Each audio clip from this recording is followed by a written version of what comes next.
እሺ አሁን ልላችሁ የፈለኳቸው ነገር እዩ ጩፋን ሁሉም ሰው ጠላው። ምክንያቱም እዩ ጩፋ ነው ያሳሰረው፣ እዩ ጩፋ ነው እንዲህ ያደረገው ምናምን። እዩ ጩፋ አላደረገም። እዩ ጩፋ እንደውም መከረው፣ አልጠራው፣ ና አላለው። ከሄደ በኋላ ማገልገል ደግሞ ፋንታው ነው። በቃ እግዚአብሔር በሰጠው ጸጋ ላይ ማገልገል ይችላል፣ መብቱ ነው፣ ያገለግላል። አላገለግልህም አይልም አይደል እንዴ? ስለዚህ እዩ ጩፋን እንዳትነኩት። ከዚህም በፊትም ለእዩ ጩፋ ጠበቃ ትቆማለህ ወይ ብለው ጠይቀውኛል ብዙ ሰዎች። ለእዩ ጩፋ ነው አንተ ጠበቃ የምትቆሙ፣ ለእዩ ጩፋ ነው የምትቆሙ፣ ለእዩ ጩፋ ነው የምትናገር፣ ለእዩ ጩፋ ነው የምትደግፈው ይሉኛል። እዩ ጩፋ ትክክለኛውን ስራ ስለሚሰራ ነው። በቃ እውነቱን ነው የምነግርህ። እና እዩ ጩፋን ከአሁን በኋላ እንዳትነኩት።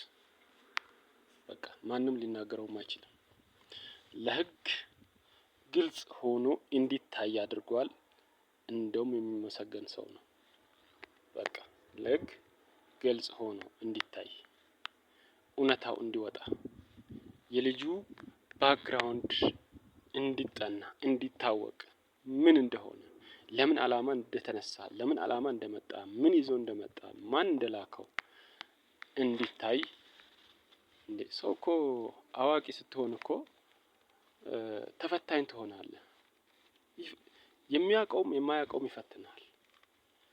ያን ደግሞ ለሀገር ስትል መፈተን ያለ ነው። ያንን ደግሞ ፖሊስ ስራው ነው። ስራውን በደንብ ያውቃል። ፖሊሳዊ ሳይንስ ወታደር ነን እኛ ወታደሮች በደንብ እናውቃለን። ስለዚህ የፖሊስ ስራ ነው። ፖሊስ ደግሞ ምርመራውን አጠናክሮ ይቀጥልበታል። ስለዚህ በቃ ከእዩ ጩፋ ላይ ውረዱ፣ ተዉት። ማንም እንዳይናገረው፣ ማንም እንዳይነካው ከአሁን በኋላ ማለት ነው።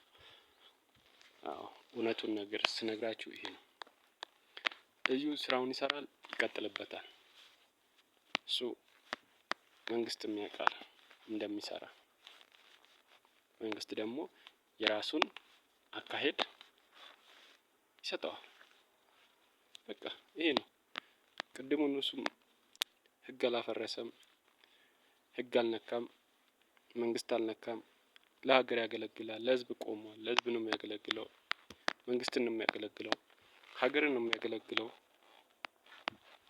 መንፈሳዊ ሰው፣ ማንኛውም መንፈሳዊ ሰው ለሀገር ነው የሚታገለው፣ ለህዝብ ነው። ስለ መንፈስ ነው እንጂ ስለ ጠለቅ ብዬ ስለ መንፈሳዊ ውስጥ ባልገባም፣ ምክንያቱም የማልገባበት ምክንያት መንፈሳዊ ብዙ ሰዎች አሉ፣ ጴንጤዎች ብዙ ሰዎች አሉ፣ አገልጋዮች፣ ቸርች አገልጋዮች። ልነካካባቸው አልፈልግም።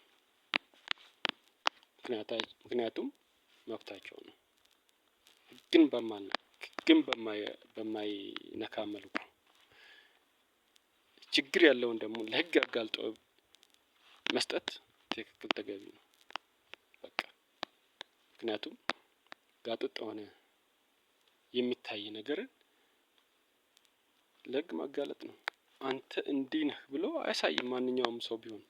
ምክንያቱም ህግ ነው የሚዳኘው። ህግ ያውቃል ምን እንደሆነ፣ ህግ ይሄድበታል ሁሉንም ነገር። ለማንኛውም ይሄ ነው ማለት የፈለኩት ነገር። ገንዘብ አልተቀበለው፣ ሙስና አልበላ፣ ብር አምጣ ይዘህ ና ብሎ አልጠራው። ይሄንን እስካልነካ ድረስ ጨዋ ነው እንዳንል።